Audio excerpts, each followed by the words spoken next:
Assalamualaikum warahmatullahi wabarakatuh. Selamat datang kembali di channel saya. Kali ini ada aplikasi baru, ya aplikasi Jaga Desa yang dirilis atau dibuat oleh Kejaksaan. Ini saya akan membacakan panduan manual book dan petunjuk penggunaan ada di aplikasi Jaga Desa ini di dashboard di bagian bawah ini. Tadi sudah saya download petunjuk pengisian data, ada 10 halaman, isinya 25 halaman. Yang pertama di profil ini adalah di dashboard adalah mengisi profil desa atau kelurahan.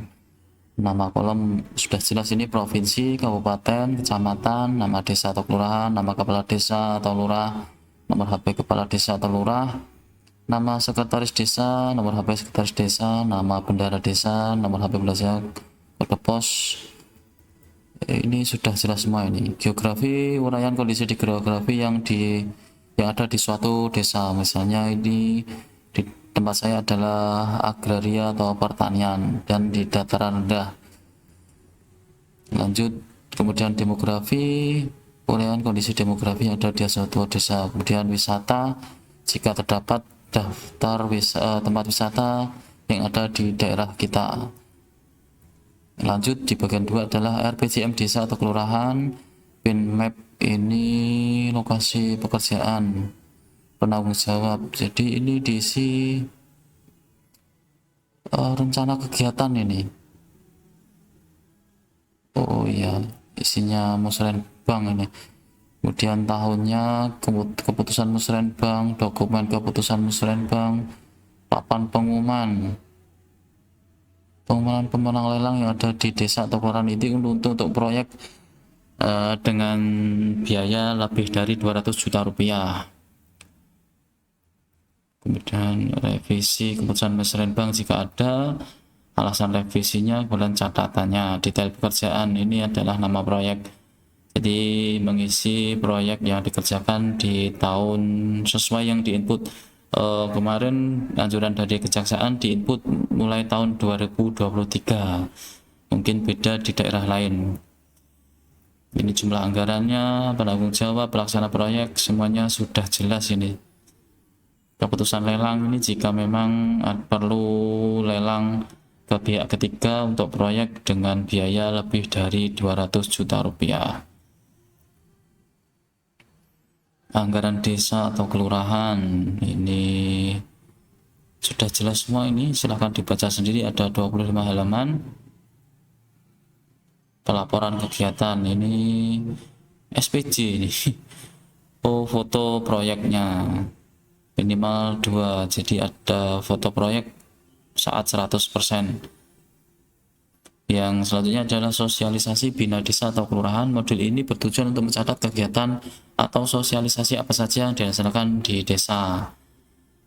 Ini nama sosialisasinya, waktu pelaksanaan.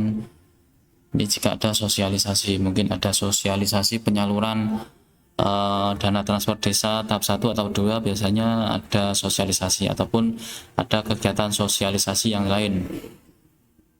Poin 6, ekonomi desa, kelurahan atau BUMDes jika memiliki BUMDes. Ini nama BUMDesnya, kategori badan usaha, deskripsi badan usaha, tahun berdiri, jumlah pendapatan, akta pendirian, pengurus, lokasi, kedudukan, total kekayaan, keterangan. Nah, ini pendapatan lainnya. Pendapatan lainnya merupakan sumber pendapatan desa yang terdiri dari atas pendapatan asli desa, alokasi APBN, bagian dari hasil pajak. Jadi semua pendapatan yang diterima di desa ditulis di sini.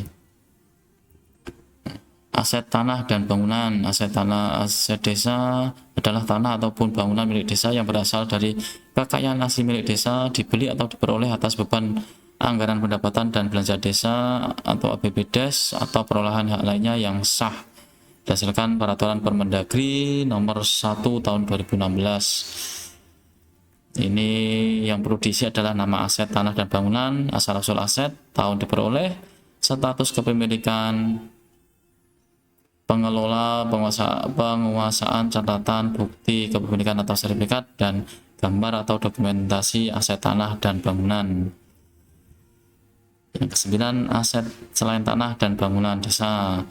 Aset selain tanah dan bangunan desa kelurahan adalah barang milik desa yang tidak berbentuk tanah ataupun bangunan, atau aset yang berbentuk benda atau barang yang dimiliki desa atau kelurahan.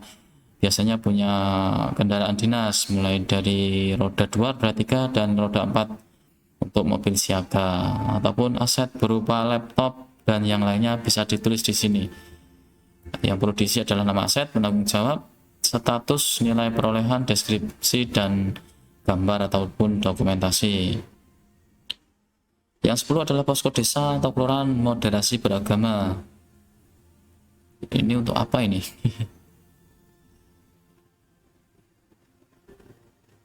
DMB.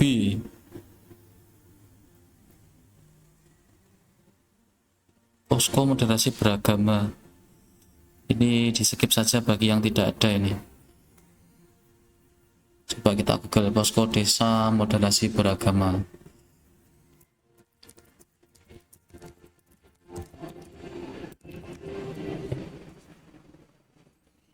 Posko desa moderasi beragama adalah tempat yang menyelenggarakan kegiatan untuk memperkuat toleransi dan pemahaman antarumat beragama di desa. Posko ini bisa didirikan oleh mahasiswa kuliah atau KKN. Contoh,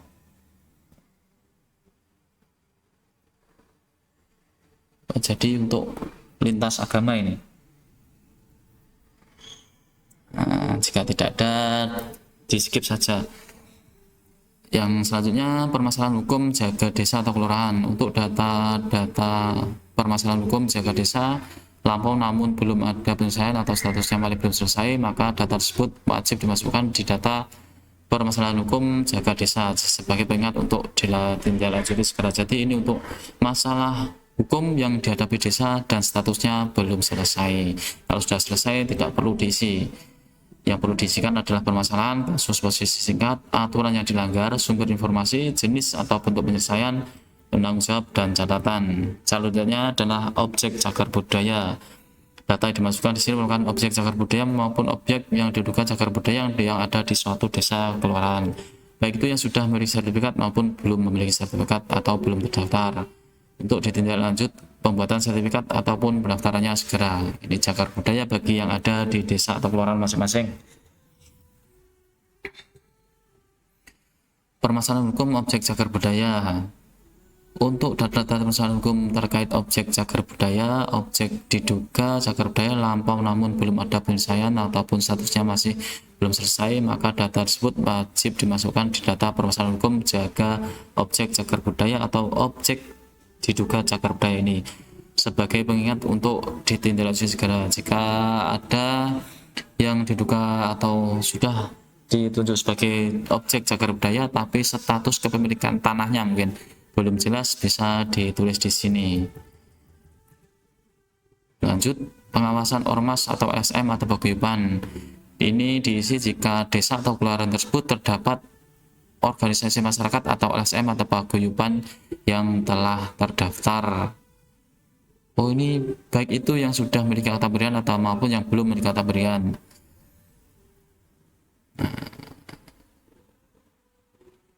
Ini bagi yang ada saja, kalau tidak ada tidak perlu diisi. Kemudian permasalahan pengawasan ormas atau LSM atau paguyuban. Data permasalahan hukum terkait ormas, LSM atau paguyuban maupun perkumpulan diduga ormas, LSM atau paguyuban lampau namun belum ada penyelesaian atau statusnya masih belum selesai. Jadi jika LSM atau ormas atau paguyuban tersebut memiliki masalah hukum dan statusnya belum selesai bisa diinput di sini. Yang 16 ini pemantauan lingkungan. Modul ini bertujuan untuk memantau lingkungan masyarakat dan mempelajari tentang kendala atau hambatan yang ada sekitar masyarakat untuk dapat ditindaklanjuti segera. Nama satuan kerja, nama provinsi, kabupaten, kecamatan, desa atau kelurahan, penanggung jawab, tempat, waktu dan tanggal, jenis kendala atau hambatan. Ini dapat berupa bencana alam, Kamtibmas, kesehatan maupun pencemaran lingkungan. Faktornya, uraian hambatannya di sini, deskripsi, kemudian dokumen terlampir. Selanjutnya pengetahuan orang asing ini jika ada warga negara asing yang sebagai pekerja, pelajar, peneliti, rohaniawan, wisata, sosbud atau usaha hingga pendatang ilegal yang ada di desa atau kelurahan masing-masing. Jika tidak ada, di skip saja. Ini untuk daerah wisata internasional mungkin banyak ini.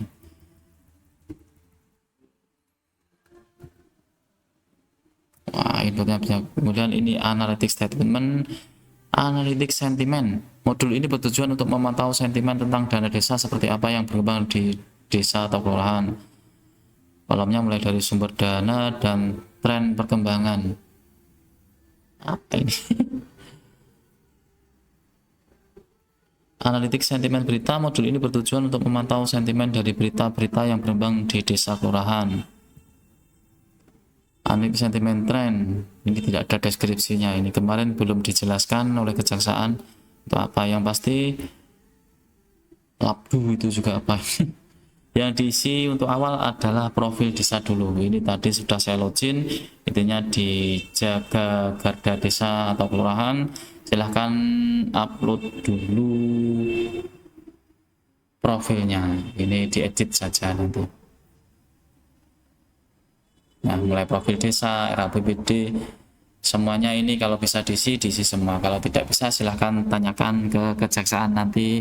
Kemarin setelah sosialisasi di kecamatan akan dibuatkan grup khusus operator jaga desa ini sekecamatan ataupun sekabupaten. Nah, kendala ketika kita login ke aplikasi jaga desa ini, ketika memasukkan username dan passwordnya ini terkesan agak lemot jadinya. Untuk klik saja lama. Bukan masalah laptopnya, tapi memang aplikasinya ini, halaman loginnya ini sulit ini. Dan kebetulan tidak otomatis tersimpan. Jadi harus ketik manual.